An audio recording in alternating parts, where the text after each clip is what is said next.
Olá, vamos a mais um assunto muito importante quando se trata de escrever com correção: a pontuação. Então, o que é o que é a pontuação? Ele vai ser um sistema de reforço da escrita, vai ser constituído por sinais e vai ter como objetivo organizar as relações de sentido entre frases ou entre palavras. Vou dar um exemplo simples aqui para vocês.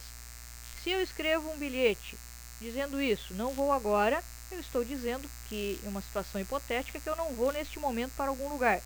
Porém, se eu escrever desta maneira, não vou agora, eu estou dizendo exatamente o contrário. Eu estou dizendo que vou neste momento para este lugar hipotético. O que modificou aqui? Apenas e tão somente um sinal, uma vírgula entre o advérbio e o verbo. Só que esse simples sinal, essa simples vírgula, modificou completamente o significado daquilo que eu estou dizendo. Por essa razão é importante estudarmos a pontuação para que, ao escrevermos, nós consigamos fazer isso de maneira a deixar a nossa ideia, o nosso texto, aquilo que nós queremos transmitir, bem claro para quem vai ler. O ponto final, está ali o exemplo. Ele vai ser utilizado no final de frases, quando se encerra uma frase. Por exemplo, gosto de café com leite. Ou então em abreviaturas, por exemplo, aqui, antes de Cristo. E o ponto de exclamação? Bom, esse vai ser utilizado em frases que vão indicar surpresa, espanto ou indignação. Por exemplo, que injustiça. Ou ainda em chamamentos. Maria, venha para casa. Ponto de interrogação. O próprio nome já diz, ele vai ser utilizado em orações que expressem uma pergunta, que façam uma interrogação. O que você deseja? As reticências, que algumas pessoas simplesmente chamam de 3 pontos, elas vão indicar uma interrupção, uma pausa ou suspense, enfim, uma descontinuidade da ideia. Ninguém pelas ruas, silêncio completo. A vírgula. A vírgula ela vai indicar uma pausa. Cuidado que aqui algumas pessoas colocam vírgula quando as orações ficam muito longas, porque acreditam que ali precisa de uma pausa. Na verdade, não é esse tipo de situação que nós estamos falando, tá? Por ser um sinal de pontuação que tem maior número de uso, uma diversidade muito grande de uso, haverá um vídeo, né, que vai especificar o uso da vírgula. Então vamos ter um vídeo específico só para estudarmos o caso da vírgula. Entretanto, aqui nós vamos apresentar um pequeno exemplo. Maria, não volte tarde. Observe que, por Maria ser um vocativo, ele está separado do predicado por uma vírgula, tá? Até para indicar essa pequena pausa que o vocativo exige. Maria, não volte tarde. Ponto e vírgula. Ele vai indicar uma pausa também, um pouco maior que a da vírgula e menor que o ponto, tá? E ele também vai separar itens ou tópicos. O ponto e vírgula ele é muito utilizado nas leis, tá? Justamente para separar esses itens ou esses tópicos. Então aqui um exemplo: chegou, abraçou-a, disse-lhe frases carinhosas.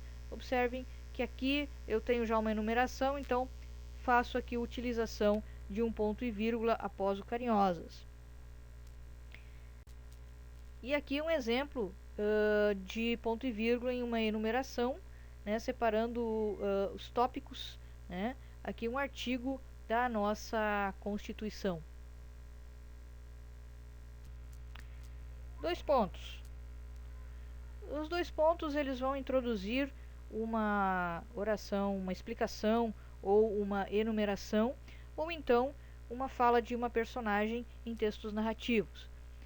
Um exemplo aqui: muita coisa ameaçava aquele povoado, né? 2 pontos e aí enumera-se o que ameaçava, o que é essa muita coisa: terremotos, enchentes. Ou então a fala de uma personagem: Maria disse, 2 pontos, veja quem chegou. Aspas. As aspas elas podem ser simples ou podem ser duplas. Elas vão destacar citações, vão destacar alguns termos que são usados de maneira especial, por exemplo, ironia, estrangeirismos ou também gírias. Eu tenho um sonho, Martin Luther King. Estou fazendo uma citação, utilizo então aspas. Travessão. Travessão vai ser utilizado para intercalar ideias ou para indicar a fala de personagem em textos narrativos. Eu lhe contei 1000 coisas da viagem, do encontro com os parentes, das aventuras, e nada o entusiasmou. Observem que aqui tenho duas ideias diferentes, elas estão intercaladas, então utilizou-se o travessão para fazer a separação dessas ideias. Que tal irmos por este caminho? Está introduzindo aqui uma fala. Parênteses, eles vão isolar palavras ou expressões que tenham algum tipo de caráter explicativo. Por exemplo, a Rússia, país da antiga União Soviética, passa por instabilidade financeira. Então aqui, esse país da antiga União Soviética está explicando quem é a Rússia, portanto, está entre parênteses. Uma observação. Alguns sinais de pontuação desempenham funções semelhantes, e nesses casos nós podemos substituir um pelo outro. Tá? É o caso da vírgula, travessão e parênteses. Inclusive naquele exemplo apresentado no item do parênteses, a Rússia, país da antiga União Soviética, esse país da antiga União Soviética poderia estar entre travessões ou poderia estar também entre vírgulas. Tá? Então, como eles têm essas funções semelhantes, podem ser substituídos um pelo outro em alguns casos. É isso aí, pessoal. Bons estudos para todos. Deixe aí o seu like, siga o nosso canal.